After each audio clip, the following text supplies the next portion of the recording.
Malik Nabers went out to a titty bar the other night. If you haven't seen it, we're going to talk about it on the other side of this commercial after this take here. But went to a titty bar, flaunting his money around, throwing it away essentially at naked women, which, contrary to belief, all men have done at some point in our lives. I'm going to keep it real. You know I'm going to keep it real, Smitty. Let's be real on this realest show on planet Earth. Maybe we threw money away, but probably not to the extent of the amount Malik threw around the other night. But make it make sense. This is a rookie who hasn't busted a grape yet in this league. And we know 78% of NFL players go broke once their NFL career ends within 3 years. That's quite the percentage if we are keeping it real. So I ask, why do these kids continue to do this in this manner so quickly? Go make your money, create generational wealth, and then have a titty bar at your house. I truly hate to see the end before the beginning. I hate to see nobody come to the forefront and tell this young man he's going to regret nights like these. Nobody is checking your pockets, young fella. Do you? But do smart you, not dumb you. Make it make sense. Smitty, go ahead and go ahead and make a comment about that real quick before we end this. Listen. Shout out to Malik Nabers, man. I just know, like you said, a lot of us. What was that face for? I don't get it. I just know a lot of people didn't been to the strip club, man, over the years. I know a lot of people that didn't threw money at the strip club. I know some people that's thrown maybe a little more money than they planned to throw that night because of the entertainment that was around. Yeah, it's from a financial situation, it's a bad decision. But from people that I know, I don't know too people that's actually regretted it, because typically you go to strip club when you got a little extra money in your pocket to throw. You're not going there typically to throw your rent money. Now that's a dumb decision.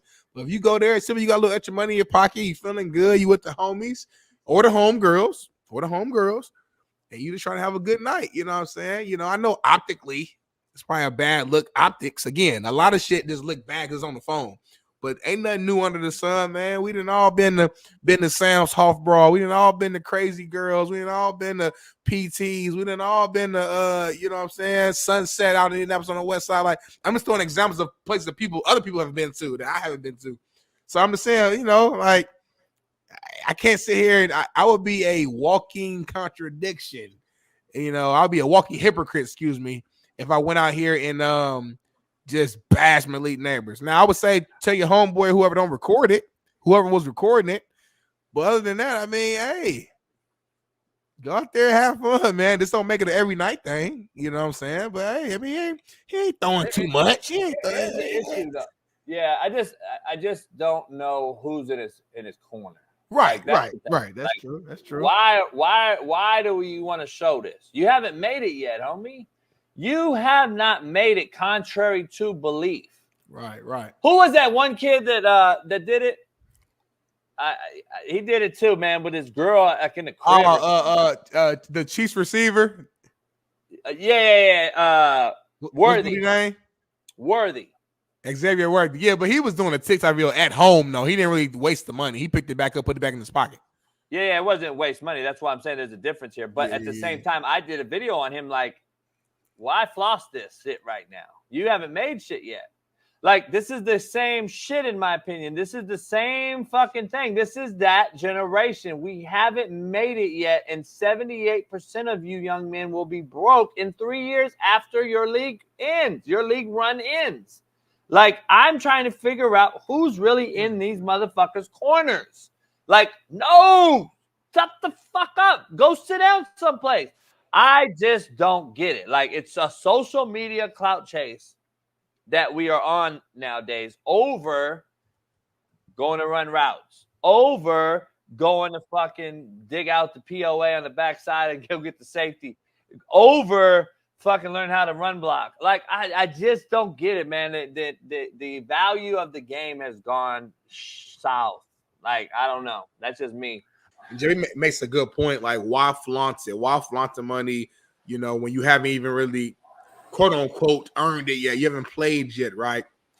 The thing is, man, and JB knows this too. Just growing up, you know, where he grew up at. This has been going on for years, though, man. In the Black community, you know, I think, you know, a lot of us, unfortunately, you grow up and you don't really have it. So as soon as you have it, you want to showcase it in some way, whether that's throwing dollars at the strip club, whether that's showcasing by the jury, the big chains you're wearing, the clothes you're wearing, the car that you have. It's like a way to brag because, you know, I think it kind of goes back to like just like a mentality of, again, it's kind of a lack of confidence. I think I'll speak for myself. Growing up poor, growing up in certain communities where it's like when you go so long without having it, and you watch on TV and when you look at TV and you see, you know, the people who look like you with the jury, with the clothes, with the money. When you finally are in that position where you have it, in your mind, it's a way of like, I don't know, it's a way of feeling like you made it, so to speak. You know what I mean? And I just think, again, I'm not saying right or wrong. I'm just bringing some context to it of why I believe it happens so much. To JB's point, you probably shouldn't do it. You probably should make the money, be responsible, put it in your 401k, put it in your Roth IRA, and don't showcase, you know, keep things in order. But we live in an imperfect world. And like JB said, man, we've all done some silly shit with our money, whether that's a strip club, whether that's buying that chain, whether it's buying that car, whether it's flying that girl out, whether it's buying that purse. Why, like, there's so many different examples of everybody in this chat who has made a dumb purchase or did something dumb with their money. And it all stems from different experiences that we've all personally been through. So that's my last little line I want to put on it. Here's the thing, like, to end this, like, I think there's a difference, though. Here's the why I say it. And I agree with you. We've all done it, and we did stupid shit. Me and the homies, my boys got drafted, and I was sitting there as a undrafted free agent. I'm like, we're all going to the same little draft party. We're doing it for the homies. We're chilling, whatever. But, dog, I remember vividly, Smitty, whether it was me telling the fucking third round guy that got drafted, our homie, dog, what the fuck are you doing? Like, this bitch is about to get you in your pockets before you even get your bank deposited. Then we had OGs, like hood OGs, that would be like, fuck you doing, homie? Like, I don't see that no more. And that's just me. And I get it. It's more prevalent now, more relevant now with social media. It's more out there.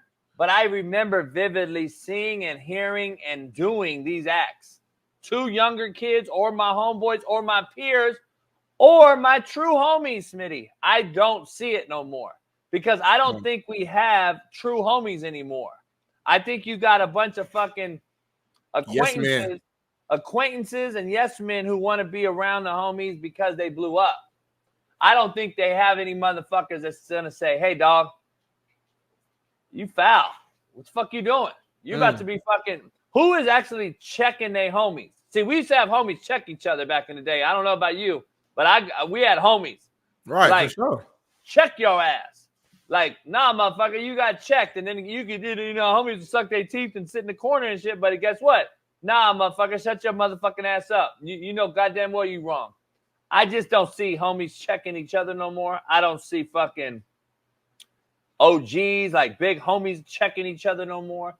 I just don't see it. I don't. I see like crabs in a bucket. I see everybody trying to leech on to the one person that makes it.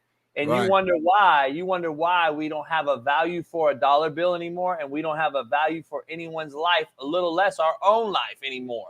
And I'm seeing it more and more and more and more out there. I'm just seeing it more and more and more. It's unbelievable. The value of life that we have out here, what you're seeing, and I get it. Social media is going to, amplify or magnify everything you see.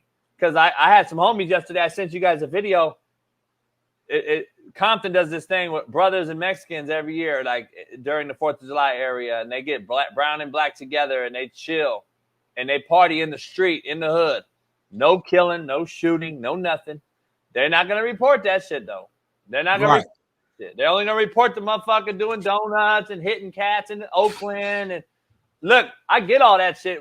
Like I said, we amplify it all the time.